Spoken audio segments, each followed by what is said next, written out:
조현 외교부 장관께 질의드리겠습니다. 사진 두 개를 좀 보실 텐데요. 화면으로 좀 보여주십시오. 저거는 올해 5월 달에 잠수조사시 배기구에 잠수사가 진입하는 모습이고요. 다음 사진은 수몰 사고 현장이라고 하는 갱도 입구입니다. 이거 아마 보시면 장관님, 저게 조세희 탄광 수몰 사고 현장이라고 하는 거 아마 아실 겁니다. 조세희 탄광은 표를 잠깐 보여주시기 바랍니다. 1942년 2월에 조세희 탄광 갱도의 천장이 붕괴돼서 우리 국민 136명 그리고 일본인 47명 등 총 183명이 사망하는 사고가 발생했습니다. 1991년 1월에 일본에서 조세희 탄광의 수몰 사고를 역사에 새기는 모임이라고 하는 단체가 만들어졌고요. 그 다음 해인 92년 5월에 우리나라에서 조세희 탄광 희생자 대한민국 유족회가 만들어졌습니다. 33년이 지났습니다. 올해로. 이 수몰 사고 이후에 회사 측은 2차 피해 방지를 위해서 갱구를 아예 폐쇄함에 따라서 희생자 유해 발굴 자체가 아예 안 됐고요. 1측은 진상 조사도 실시하지 않았고 한국인 희생자 위패 136인은 우배시 소재하고 있는 사이코지에 안치 중입니다. 현재는 91년 1월부터 시작해서 계속된 그 일본 시민단체의 클라우드 펀딩을 통해서 지난해 일부 갱도 입구를 확인을 했고요. 해저 탄광 내부에 전문 잠수부를 투입해서 현재까지 총 5차례 유해 발굴 작업을 실시했습니다. 2024년 10월, 25년 1월, 4월, 6월, 8월 이렇게 5차례에 걸쳐서 전문 잠수부를 보내서 조사를 실시한 결과 본갱도 입구까지는 도달했습니다만 본갱도 입구에서도 여전히 유해를 발견할 수는 없었습니다. 아마 갱도 안으로 들어가야지만이 가능하겠죠. 얼마 전인 8월 12일 날 일본 시민단체에서 조세희 탄광의 수몰 사고를 역사에 새기는 모임이죠. 여기에서 한국 정부의 조세희 탄광 6월 수습 프로젝트에 참가하는 한국인 잠수사 지원 그리고 한인 유족회의 방일 비용을 지원해달라고 하는 기자회견을 진행하기도 했습니다. 장관님, 사실 이거는 한일 양국 정부가 해야 되는 일이지요. 근데 이것을 시민단체가 대신하고 있었습니다. 이것에 대해서는 동의하시지요? 네, 그렇습니다. 이시바 총리도 최근에 4월 7일 날 있었던 의회 질의에서 조세희 탄광 현장 조사 관련해서 일본 정부 차원의 지원 방안을 검토하겠다라고 하는 의향을 표방했고요. 이후에 일본 시민단체 간담회를 가지고 전문가 의견 수렴 등을 실시한 것으로 알고 있습니다.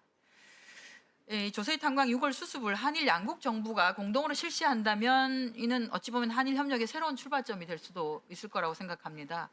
오는 23일, 24일 한일 정상회담을 앞두고 있는 만큼 올해가 한일 국교 정상화 60주년이 되는 해인데요. 한일 양국 공동으로 조세희 탄광 6월 수습 작업이 진행될 수 있도록 추진해 주시기를 바란다는 말씀드립니다. 네, 사실 과거사 하면은 그냥 한일 양국 정부 간에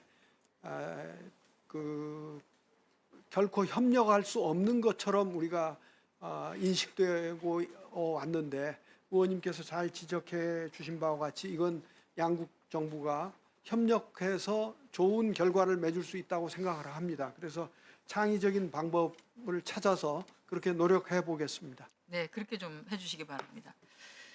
그리고 이제 얼마 전에 기사로 잠깐 봤는데요. 장관께서도 한미 정상회담 또는 어떤 방식이든지 사형 후 해결료 재처리와 관련한 핵의 평화적 핵 이용 권한을 우리가 확대를 해야 된다라고 하는 거에 동의하시지요? 네, 그렇습니다.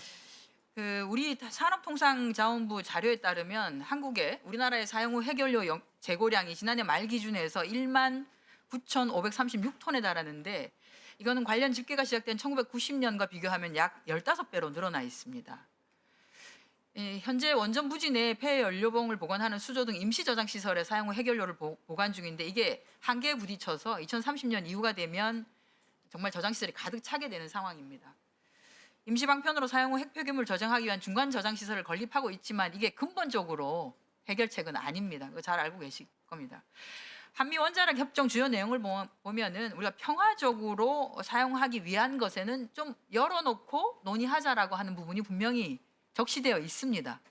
지금 원전 폐기물이 저렇게 쌓이는 것은 대한민국의 안전에도 도움이 되지 않고요. 한미가 서로 두 눈을 부릅뜬 가운데 저 핵 연료를 재처리할 수 있는 방안이 생긴다. 독성도 줄이고 용량도 줄이는 굉장히 획기적인 방법이 될 수 있습니다.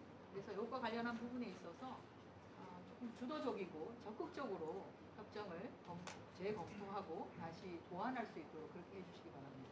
네, 그렇게 하겠습니다. 사실 사용 후 핵연료는 산업적인 측면이 있고 또 환경적인 측면에서도 살펴봐야 된다고 생각을 합니다. 그런데 이제 이것이 자칫 잠재적 핵보유국으로 가기 위한 것이 아니냐, 이렇게 되면은 이런 사용 후 핵연료를 한미 간에 서로 합의해서 좋은 방향으로 만들어 나가는데 걸림돌이 됩니다.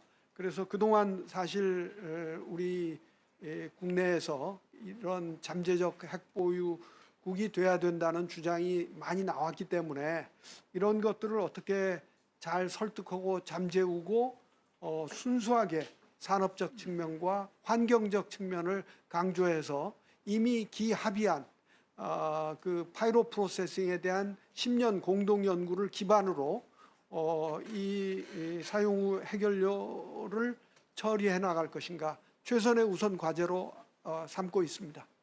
하는 것이 우라늄을 수입해서 써야 되는데 연료 비용도 많이 아낄 수가 있고 환경적으로도 말씀하신 것처럼 지금 할 수 있는 최적의 방안인 것 같습니다. 다만 국내에서 자꾸 핵 보유 내지는 핵